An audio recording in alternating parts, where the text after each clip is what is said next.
કારણ કે સત્યને બાપુ દુનિયા તોલ કરે છે, સત્યને સાંભળે છે.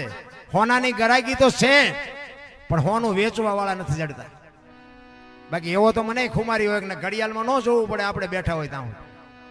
અને એ મને ખબર હોય કે આ માલપા જાય જ છે. અને આ બેન ગીતાબેને મને બહુ આગ્રહ કર્યો. નકર આજ મારી 8મી રાત છે. હું તો ડાયરેક્ટ પોરબંદરની ઓલપા લીરબાઈ માનું મોઢવાડા હું હતો પ્રોગ્રામમાં. અને પરમદી સુરેન્દ્રનગર હતો, ધાંગધ્રા હતો, હળવદ હતો. આજ 8મી રાત છે. હજી કાલ મારે અમરેલી પ્રોગ્રામ કરીને જવાનું. હું 4 દીથી ઘરેથી નીકળ્યો છું. તમે એવું ન માનતા કે મારે ઘરે કઈ કામકાજ નથી. હું સાચવી ન શકું ને એટલું ભગવાને મને આપ્યું છે. પણ કહેવાનો મારો અર્થ કે મને મારી પાસે કંઈક છે ત્યારે તમે મને આગ્રહ કરો છો. અને અહીં આવ્યા પછી મારી પાસે હોય હું તમને પીરસી ન શકું તો મારી તમારી બેયની કઠણાઈ કહેવાય ને. તકલીફ એ વાત નથી. પછી મારે તો એક 10 જણા અધિકારી બેઠા હોય ને એટલે મને મોજ આવે. મારે એવું નથી કે આખો ગ્રાઉન્ડ ફેર્યો હોય તો મને મજા આવે. કારણ કે માણા મોડે સુધી બેઠા હોય માણા હોય, બાકી પબ્લિક હોય. મને માણાની મજા છે. કહેવાનો મારો અર્થ 8મી રાત બાબુ તમે મારી હારે હાલો, હું તમને ગાડીમાં ફેરવું, તમારે હોઈ જવાનું તોય તમે નોટ થકી શકો. પણ મને આ ભાવ છે મને. અને જોકે મેં હમણાં એક ભાઈને કીધું હતું મને કે તમે મોડા મોબાઈલમાં આવ્યા નામ થયું. મેં કીધું આ મોડા નહીં, હું વહેલો આવ્યો. આ મને શોખ જ નહોતો. મારે આ દુનિયાને કંઈ કહેવાનું થતું જ નથી. મને આ ફોટા પાડે મને કોઈ ગમતી વાત જ નથી. અને તમે મારા વિડીયો જોવો એમાં જોજો, મેં મારા વિડીયોમાં હું ક્યાંય નહીં બોલ્યો કે મારા વિડીયોને શેર કરજો, લાઈક કરજો, પૂછડું કરજો, ઢોકળું કરજો. મારે તમે હું લાઈક કરો તો ઓલો બેઠો લાઈક કરતો હોય છે. સાચું હશે તો એ બેઠો હિસાબ કરશે. મારે એવી કોઈ જરૂર જ નથી. કહેવાનો મારો અર્થ છે મને તો એક જ વાત કે આટલા જણા બેઠા હોય ને મારી વાત 2 જણાને ગમે એટલે મને એમ થાય કે મારી રાત સુધરી જાય. બસ વાત આટલી છે, બીજું કાંઈ છે જ નહીં. બાકી તો મેં પેલા જે મારા જે કર્મો કર્યા છે ને કર્મથી મારું હૃદય રોવે છે. અને મારી એ કર્મ મારે ભોગવવાના આવશે તેથી આપણી તૈયારી છે. એમાં રોએ આપણે છોડશે નહીં, એ વાતે પાકી છે. કારણ કે મેં બધાને માર્યા હોય એમાં કોઈક નિર્દોષ આવી ગયા છે. કહેવાનો કોકના પૈસા કોક નો કાઢતું હોય મારી પાસે આવતા હતા, બોલો પૈસા નથી કાઢતા. તો હું એમ કહું મને આમાં કેટલા દેવાના બોલ, એવા કંટ્રાટ રાખતો. હવે લેવાના દેવાના કોકને આપણે મારવા. હવે અત્યારે મારા બૂસ માર્યા કેટલા એ બોલો, મારા નથી નીકળતા. કોને કેવું? સમયની બલિહારી. મારો કહેવાનો અર્થ એ છે. તમને મને આ ટાણું મળ્યું છે. તમે જુઓ ઘણા એમ કહેતા હોય ને કોકનું ગામમાં કોકના દીકરાના લગ્ન ન થતા હોય તો આપણે એમ કે ઓલાના નથી થતા. એમાં કદાચ ભગવાનની દયા હોય ને કદાચ એનું ગોઠવાઈ જાય, સંબંધે થઈ જાય, લગ્ન થઈ જાય, પછી વાતું કરીને આપણે ઓલાનું ગોઠવાતું નતું પણ સારું થયું, એના મેળ પડી ગયો એટલે તરત જ બીજા હોય ને એમ કે હવે અમે બધી જવાબદારી લીધી હતી. 2 વખત તો અમે જ અમે કીધું હતી તમારી દીકરીને કાંઈ તકલીફ પડે તો મારા ઘરે આવે કહેજો તમતારે. પછી આપણે એમ કહે કે એ દીકરી રહીને હાવું કંદડે બહુ તો કે એના કર્યા એ ભોગવે, એના કરેલા છે તારા હારામાં કે હું ઉભો રહું, ખરાબ કરે છે તો કે એને કર્યા. અરે દુનિયાને ફુગાતું જ નથી. એક ભાઈ આ ખીલી ખોડતો તો દિવાલમાં, એ ઊંધી ખીલી રાખી, માથું દિવાલ કોઈ નાણી કોઈ રછોડ્યું મારે અને રિયો બબડે. એ કે કારખાના વાળા બુધ્યું ક્યાં કે ઊંધિયું ખીલ્યું કાઢ્યું. એનો ભાઈ અહીંયા ગયો કે હું બબડો, એ કે ખીલ્યું જો નહીં કે ઊંધિયું કાઢી. એનો ભાઈ કે તારામાં ક્યાં બુદ્ધિ છે? કે કેમ? એ કે આ દિવાલ ની ક્યાં છે? આ દિવાલ ની છે. અહીંથી પકડીને લઈ ગયા ને ત્યાં જઈને મારી આખી જિંદગી દિવાલો ફેરવી પણ ત્યાં ખીલી ન ફેરવી નાખી. મારી ખીલી ફરે ત્યાં સમાધાન થતું હતું પણ ન કરીએ ક્યાં. મેં કર્યું જાવ તાર લેતા જજો ને બીજા વાપરશે. શું મેં કર્યું? અરે કાંઈ છે નહીં. છે ને ધરાવીને ધાનનો નીપજે, કુડવીને માડું હોય, જેળ જખરા નીપજે, જની જનેતા હોથલ હોય. હારી માં વગેરે બાપુ હારા સંતાન. કારણ કે માં જેવા ધારે ને એવા સંતાન કરી શકે. હું એમ કહું છું કે અત્યારે રાણા પ્રતાપ ને શિવાજી જેવા ન થાય એ વાત ખોટી છે, પણ માં ખામી છે. માં તમે જુઓ તો અત્યારની દીકરીઓ ભણેલ ગણે ભલે એ મારે કઈ મને કઈ તકલીફ નથી, પણ અમુક આપણને સમજણ આવ્યા પછી આપણે અમુક ચિત્ર જોઈએ છે ને આપણને આમ અંદરથી દુઃખ થાય છે. અરે તમારી ભલે આ ડુંગળીના ફોતરા જેવા કપડાં પહેરીને તમે શું સાબિત કરવા માંગો છો? મને તો એ નથી સમજાતું. વાણંદ પાસે જઈને વાળ કપાવવાના, આમ ખીલકોડીના પૂંછડા જેવા વાળ, આમથી આમ ને આમથી. અરે હું તારો વેતો કેવા સંતાન થાય ભલા મણા. અરે માં વગેરે બાપુ માના જ્યાં સુધી સંસ્કાર સંતાનમાં ન ઉતરે ને, છત્રપતિ શિવાજી મહારાજ જીજાબાઈના ઉદરમાં હતો ને તેથી માએ બાપુ રામાયણ ને ગીતા ઓગાળીને પાઈ દીધી. એને ખબર નહોતી કે મારા પેટમાં દીકરો છે, પણ એને એટલી ખબર હતી કે મારા પેટમાં દીકરો હોય કે દીકરી હોય પણ મારું સંતાન આભને ટેકો દેવું થાય, મારું સંતાન માય કાંગલો કોઈ દી ન થાય, આવી ખુમારી માને હોવી જોઈએ. એટલા માટે કહું છું બેનો દીકરીઓને ખાસ કહું કે તમે હરો ફરો, તમારા પૈસા ધણીના પૈસા હોય તો ભલે, માવતરના પૈસા હોય તો ભલે, ખાઓ પીઓ મોજ કરો, વાપરો, આનંદ કરો, પણ દેહના પ્રદર્શન ન કરવાના હોય. આ રામાયણ છે ને, રામાયણ મેં હમણાં રામાયણની વાતો કરી હતી, મારે ઘણી બધી કરવી હતી. એ રામાયણની જે લક્ષ્મણ રેખા ઓળંગી ગયા ને સીતાજી તો સતી હતા. રાવણને બાપુ આમ નજર કરે ને તો બાળીને ભસ્મ કરી દે, ઈ તાકાત હતી. પણ એનો એક હેતુ હતો કે સીતાજી લક્ષ્મણ રેખા ઓળંગી ગયા અને એનું હરણ થયું. એમ આપણા બધાની એક લક્ષ્મણ રેખા હોય, લખવું હોય તો લખી લેજો. જે લક્ષ્મણ રેખા ઓળંગી જાય ને એનું આ દુનિયામાં હરણ જ થાય. રાવણ મરી નથી ગયા, ગામો ગામ છે, ખૂટ્યા જ નથી હજી. દીકરાને હોય, બાપને હોય, માને હોય, પત્નીને હોય, દીકરીને હોય, બધાને રેખા હોય. એ રેખા જે ટપી જાય ને એનું આ દુનિયામાં હરણ જ થાય. લખવું હોય તો લખી લેજો. એ તમને મને બતાવવા માટેની વાત છે. બાકી તો ઓલો હોનાનો કે મૃગ નીકળ્યો અને સીતાજી રામને એમ કે અત્યારે હોનાનો મૃગ નીકળ્યો તો આપણે ન માનવી કે હોનાના હણિયા કોઈ દી હતા છે. સીતાજી માની જાય. અને રામ જેવો રામ, એને ન ખબર હોય કે આ બધું કાલ્પનિક છે. પણ આ તમારી મારી આંખ ઉગાડવા હાટું આ બધું પ્રોગ્રામ બનાવ્યા છે, પણ આપણી નથી ઉગડતી ભલામણ. અરે રામાયણ તો તમને મને કઈ કહે છે. તમે જો એક સાખી લખી છે વશિષ્ઠ મહારાજે કે સુનહુ ભરત ભાવિ પ્રબળ જીવન મરણ જસ અપજસ નફો અને નુકસાન આ વિધિના વિધાન છે. રામચંદ્ર પરમાત્મા વનમાં ગયા ને, હવે તમારે ઉતારો જ ઉતારી નાખજો, હું થોડી વાર બોલીને પછી આપણે વિરામ આપી. રામ જ્યારે વનમાં ગયા અને ભરત જ્યારે મોસાળમાંથી આવીને રુદન કરે છે વશિષ્ઠ મહારાજ આગળ, એટલે વશિષ્ઠ મહારાજ કહે છે કે ભરત હું અયોધ્યાનો રાજગુરુ છું. મેં હાજે નક્કી કર્યું હતું કે હવારે રામને ગાદી ઉપર બેહાડવાના, પણ રાત એક 12 કલાકની રાત જઈને તો આખું ચકડું ફરી ગયું. આ વિધિના વિધાન છે, એમાં તું નો કઈ કરીએ કે સાનો રહી જાય. જીવન મરણ જસ અપજસ નફો અને નુકસાન, આ 6 વસ્તુ હજી બાપુ કોઈના હાથમાં નથી આવી. આજે તે આવડી આ જ વાત તુલસીદાસે રામાયણમાં લખી અને રામાયણમાં એનો ઉલ્લેખ કર્યો કે આમાં જીવન કોને મળ્યું, મૃત્યુ કોને મળ્યું, નફો કોને થયો, નુકસાન કોને થયું, જ કોને મળ્યું, અબજ કોને મળ્યો. આ રામાયણના પાત્રો. કારણ કે રામાયણ છે ને બાપુ દુનિયામાં છે કંઈક જુદી, દુનિયાએ ચિતરી નાખી ઊંધી.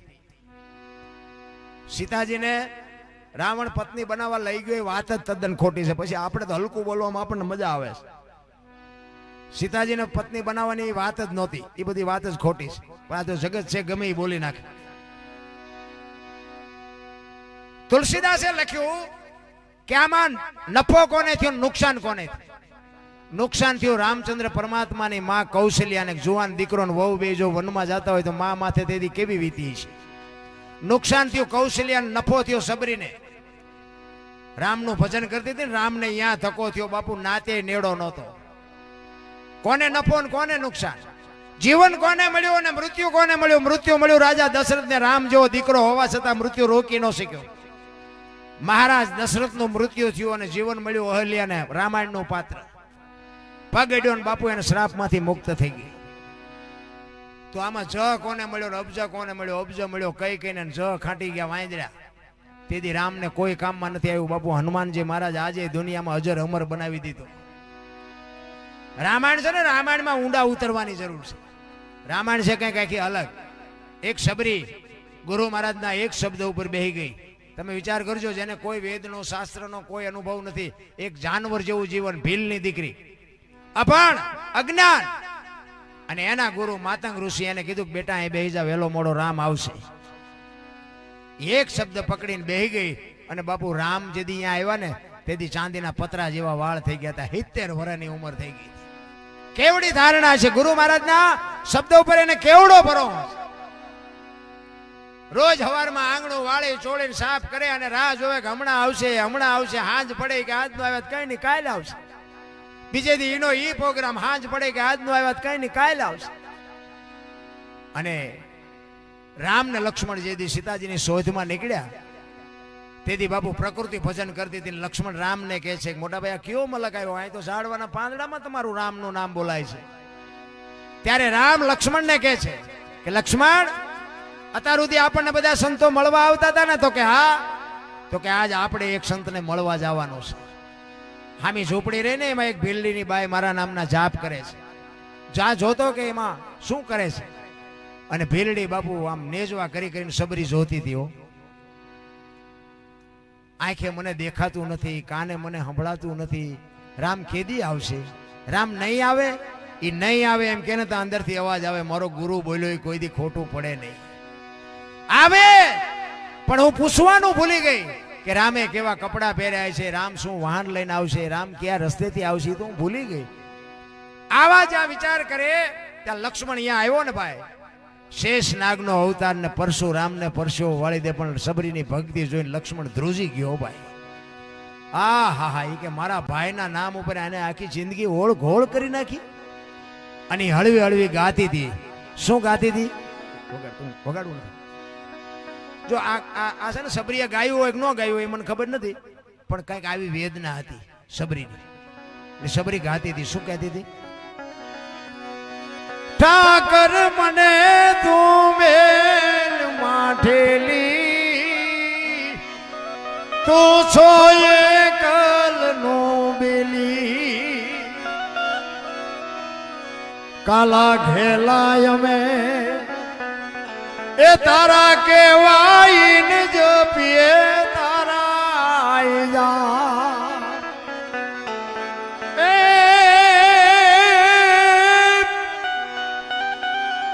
તારી હારે મારે જૂનો નાતો. સબરી કહે છે મારે ને તારે જૂનો નાતો આપણે બધાને છે, પણ આપણે ભૂલી ગયા. કોને નાતો નથી? અને નાતો ન હોય તો ઘરે હુતા ન હોય, આ શું કામ બેહી? અમે તો કઈ તમારા ખિસ્સા ભરી નથી દેવાના. આ નાતો છે એટલે બેઠા છો. આ પૈસા નાખ્યા ની નાતો છે એટલે, આટલી સેવા કરીને નાતો છે એટલે. તમારે મારે બધાને નાતો છે, પણ આપણે ભૂલી જાય તો પછી શું કરવાનું? સબરી છે કે છે તારી હારે મારે જૂનો નાતો, એ હવે બીજે ક્યાં જાવું બાપ? ઠાકર મને, ઠાકર મને મેલ માઠેલી, તું છો એકલ નો બેલી. મારા બાપ, હવે તું જો અમને ઠેલ દો, હવે અમારે ક્યાં જાવ? અરે ઈશ્વર હારે તો મારા બાપ તાર હોવો જોઈએ, તાર. અને તાર હશે ને તો જ બાપુ કામ આપણે અટકવાના નથી. સમજી લેજો, આ બુદ્ધિનો બળનો વિજ્ઞાનનો વિષય જ નથી. સારું કામ કરવું હોય ને તો હારા માણાને લગામ હોપી દેવાય. આ કુરુક્ષેત્રના મેદાનમાં કૌરવો અને પાંડવો બાજ્યા ને, એટલે કૌરવો કઈ માય કાંગલા નહોતા, એમને હરાવવા એટલે કે જેવી તેવી વાત નહોતી. પણ પાંડવોએ બાપુ લગામ હારા માણાને હોપી હતી, કૃષ્ણને લગામ હોપી હતી. એટલે બાપુ આ મેળ પડ્યો એમ. નગર ઈ ભીષ્મ એક હતો ને, એમાં ભીષ્મને બાપુ આ દુનિયામાં એવી કોઈ તાકાત નહોતી કે ભીષ્મને હરાવી શકે, પણ કૃષ્ણને હોપ્યું હતું ને એટલે બધું મેળ ઉતરી ગયો. એટલે સબરી કહે છે મધ દરિયામાં એ મારું વાણ પડ્યું છે ને થાય છે આલકડો. આ સંસારના સાગરમાં બાપુ આપણા બધાયના હોડા હાલ્યા જાય છે. આમાં કોનું ક્યારે ગલોટિયા, આ કોરોનામાં કેટલાયના ગલોટિયા ન ખાઈ ગયા? બસ આવ્યા કોઈ? પૈસા ડટ્ટા હતા, ઓક્સિજન હતા, ડોક્ટર હતા, વાહન હતા, પણ બસ આવી ન હોય ક્યાં? આ સમજી લેવાનો કે પોતે લગામું જાતમાં ચાલીને રખડતા હતા. કોકને વાપી હોત તો મેળ પડી જાત. એટલે કે છે મધ દરિયામાં એ મારું વાણ પડ્યું છે ને થાય છે હાલકડો.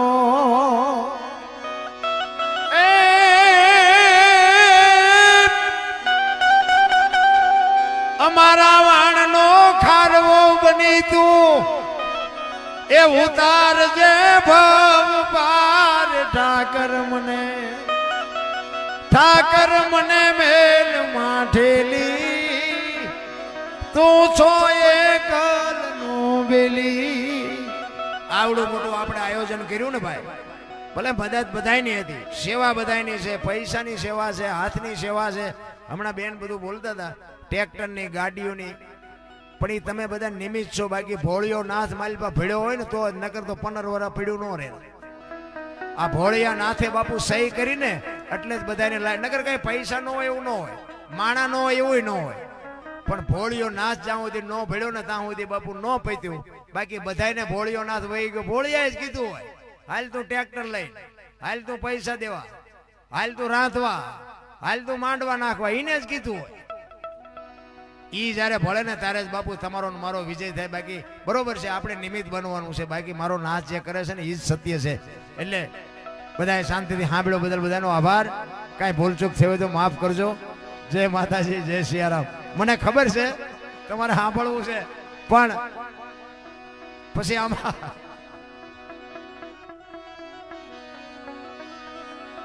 ખરેખર છે ને સારું થયું મારો વાળો મોડો આવ્યો, સારું થયું.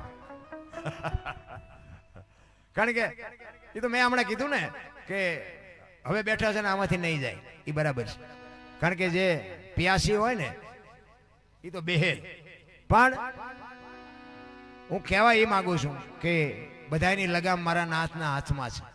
પૈસા વાળો હોય તો ભલે, ગરીબ હોય તો ભલે, પણ એક નાનો માણા હોય ને, કોઈ ગરીબ માણા હોય ને, તો એને કોઈ દી આંતરડી કકડે એવું ન કરતા.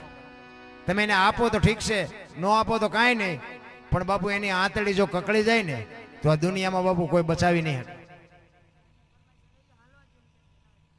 એટલે પણ એ ફરમાઈશ મને આવડતી નથી, હું તો શોખું કહી દઉં.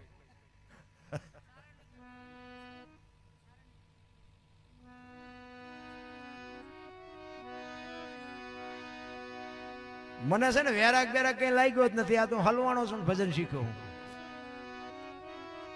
અને બીજી વાત એ કહું કે મેં કઈ આ શાસ્ત્ર પાસ્ત્ર કઈ વાંચ્યા એવું કઈ નથી. અને આ ચારે બાજુથી બટાચટી બોલે ને પછી ભજન હું છે. તમને મજા આવશે, બાકી તમે ભજન નથી કરવાની એ ખબર છે. કારણ કે હું એવા પીરિયડ માંથી નીકળ્યો છું એટલે કહું છું. કારણ કે અમે 4 ભાઈમાં હું સૌથી નાનો છું અને બધા મારાથી મોટા છે. અને મારા બાપુ અત્યારે નથી, મારા માય નથી, પણ મારા બાપુ હતા ને, હું સૌથી નાનો હતો. મને લાડ બહુ કરાય. મને કોઈથી મોડું કપડું નથી પહેરાવ્યું, ભલે પરિસ્થિતિ જેવી હતી એવી, પણ મને એટલા બધા લાડ કરાવ્યા ને કે હું પછી સકી ગયો. પછી ગમે આ ઝઘડા ને ગમે આ મારવાનું બાજવાનું આ બધું ચાલુ કર્યું ને, એમાં પછી મારા બાપુ પોતે ભજન બોલતા હતા, રામસાગર ને એકતારો એ વખતનો. એટલે મને એમ થયું કે આ બધું આપણેથી હાલે છે. પણ મારા બાપુને એવું થયું કે હારું ઈશ્વર, હું તારું ભજન કરું છું અને મારો આવો કપાતર છોકરો. મેં ક્યાંય પૈસો નથી લીધો કે મારે એવો કોઈ અહમ નથી. મને જે ભાવે કભાવે આવડે એવું હું તારા ગાણા ગાઉં છું. અને મારી પર જ આવી ગમે એવા નિર્દોષ માણાને મારે. પણ આ મને નહોતી ખબર કે મારા બાપુની આવી વેદના છે. તેથી મને એમ થતું હતું આપણા બળથી જ બધું હાલે છે. અને તમને હું એક દિલથી વાત કરું કે મારા પાપે મારા બાપુએ આ દુનિયા છોડી દીધી. એ મને મોડી ખબર પડી. કારણ કે હું એમાં મારું પાપ છે. કહેવાનો મારો મિનિંગ એ છે કે હું આજે મારા હૃદયમાંથી વાત કાઢી નથી શકતો.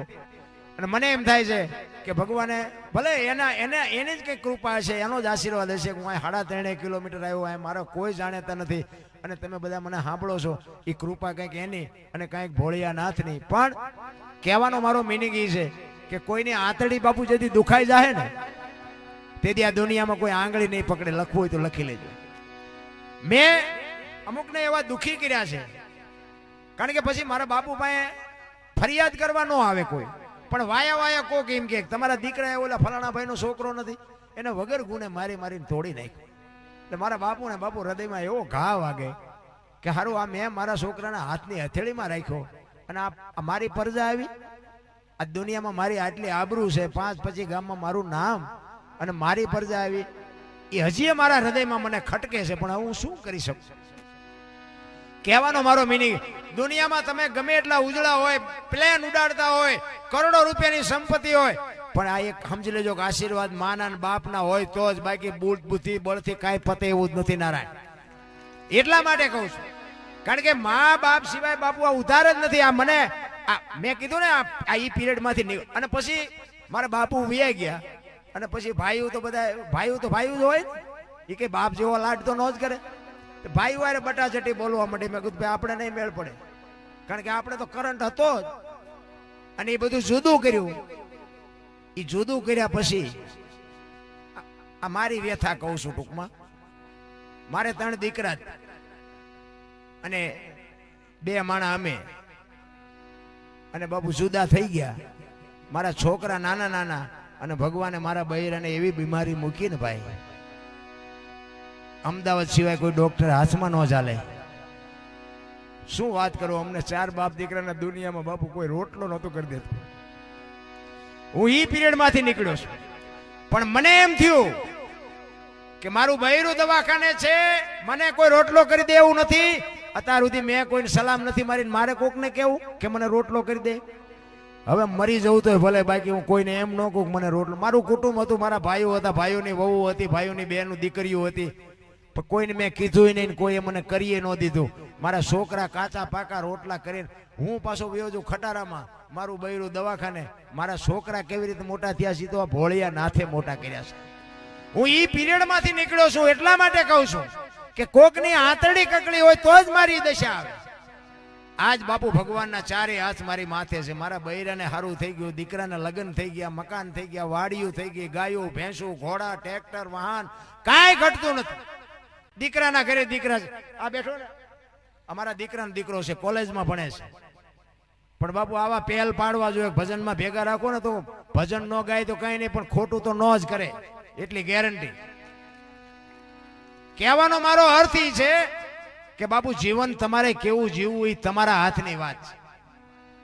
પછી તો એક ભાઈ હતો ને, મૂર્તિ બનાવતો હતો ગામમાં. તે મૂર્તિનો કારીગર એવો, કોકે કીધું ઈ કે તારા જેવી બનાવી ને. ઈ કે એ આજી વાત બનાવી. 1 2 3 5 7 10 12 ને 15 મૂર્તિ બનાવી હોય એક હરખી, એના જેવડી ને એના જેવી 15 મૂર્તિ બનાવીને ભગવાને યમના દૂતને મોકલ્યા. ઓલો ફલાણા ગામમાં મૂર્તિકાર રહ્યો ને એને લઈ આવી. અને આને ખબર પડી ગઈ કે મને જમના દૂત લેવા આવે. એટલે 15 મૂર્તિ હતી એના ભેગો હુઈ ગયો. આમ સુવાસ બુવાસ આપણને જમના દૂત લેવા આવે એટલે આપણે બચવા હાટું તો બટાચટી કરી દે કે 5 વર્ષ રહેવા દે, હિલોળા કરી લે. એ આમ બાબુ આમ પાણાની મૂર્તિ જેવો થઈને હુઈ ગયો. હવે એમના દૂત આવ્યા ને આમ 2 આંટા માર્યા ને તેને નક્કી ન થયું ખરું આમાં મૂર્તિ કઈ છે ને માણા કયો છે, મને નક્કી નથી થતું. અને એમના દૂત ક્યારો લઈ જવાનો રહી જાય ને બીજો આવે ડખો થાય. આપણે નથી લઈ જવો. ગયો પાછો. ભગવાન ગયેલા ઓલા લેવા મોકલ્યો તો નહીં કે પણ હોળ હુતા છે. હોળ તો નહીં હતા તો તમે જાઓ. ભગવાન આવ્યા ને, ભગવાને આમ 2 આંટા માર્યા ને બાપુ એને નક્કી ન થયું કરે તારી ભલી થાય, તારી કારીગરીને દાદ દેવો પડે. ભગવાન કાન પકડી ગયો. મને નથી ખબર પડતી કે આમાં મૂર્તિ કઈ માણાય ગઈ. પણ એ કે હવે આને હું ન લઈ જતા કપાતર ને બીજો લેવા કોણ આવે. મારે ભગવાન તો ભગવાન છે ને, તમારું મારું જેને સર્જન કર્યું હોય એ તો ગમે એમ કરીને લઈ જાવ.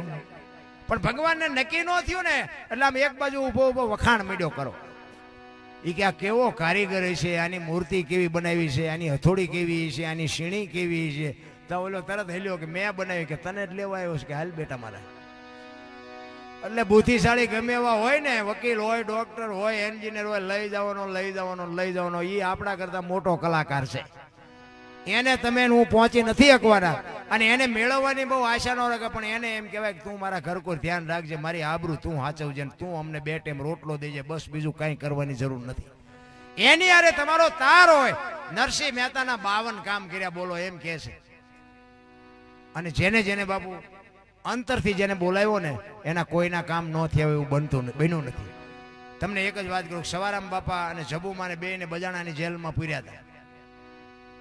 આ 50 થી 60 વર્ષની વાત છે, લાંબી વાતે નથી. એ જેલમાં પૂર્યા ને પછી જબુમાં સવારામને કહે છે કે ગુરુ મહારાજ આ ભજનના માર્ગે ચડે એ અમારો ગુનો. મીરાનું કામ કર્યું, નરસિંહનું કામ કર્યું, હવે જો આ નહીં આવે તો આપણી શું દુનિયા માથે આપણી માથે વિતાડશે. તેથી જબુ ભજન કરે, ખોટલ પોરો ને વધ્યો ખેત, દુનિયા બતાવે ડારો. હવે મારા નાથામાં અમારે ક્યાં જવું. તેથી બાપુ હળાહળ કળિયુગમાં ધડો ધડ જેલના તાળા તોડ્યા. તમે વિચાર કરો એ ભજન કેવું કર્યું છે. સવારામ બાપા પ્રજાપતિ હતા ને જબુમાં વાણંદની દીકરી હતી. બાપુ એને કેવું ભજન કર્યું હોય છે. એમ તમને અને મને જો ભજન પ્રત્યેનો પ્રેમ હોય એની મજા છે. બાકી મરી જવાનું છે વાત પાકી છે. સમય મળ્યો છે આનંદ કરી લેજો. બાકી સમયની બલિહારી છે. જેસલ જેવા જેસલ, મને તો એમ થાય કે જેસલ ને કુંભો ને સાસટીઓ ને આ સતી ને એકે હામાં મળ્યા હારા નહીં ભલામણા, ઈ બધા પૂજાઈ ગયા. આપણે તો એટલા પાપી સહીએ નહીં. તમે જુઓ તો મધ દરિયામાં હોડી આવીને ખોરડા જેવડા મોભા મીડ્યા ને ઉલળવા, તજાડે જો રોવા મીડ્યો. હારા હારા રોવાના, એ આવશે ને જેથી લેવા તેથી હારા હારા રોવાના. દીકરા ઉપાય છે ને વહુ ઉભી છે ને બાયુ ઉભી છે, કોઈ નહીં કે આમાંથી છોડાવી. પણ એવો સતી તોરલ જેવો જો સદગુરુનો સથવારો હશે ને તો જ બાપુ હોડી કાંઠે ફૂગવાની છે. બાકી જય ભગવાન પાણી હોય એટલું ઉતારી નાખજો. તમને મને સમય મળ્યો છે, આનંદ કરી લેજો.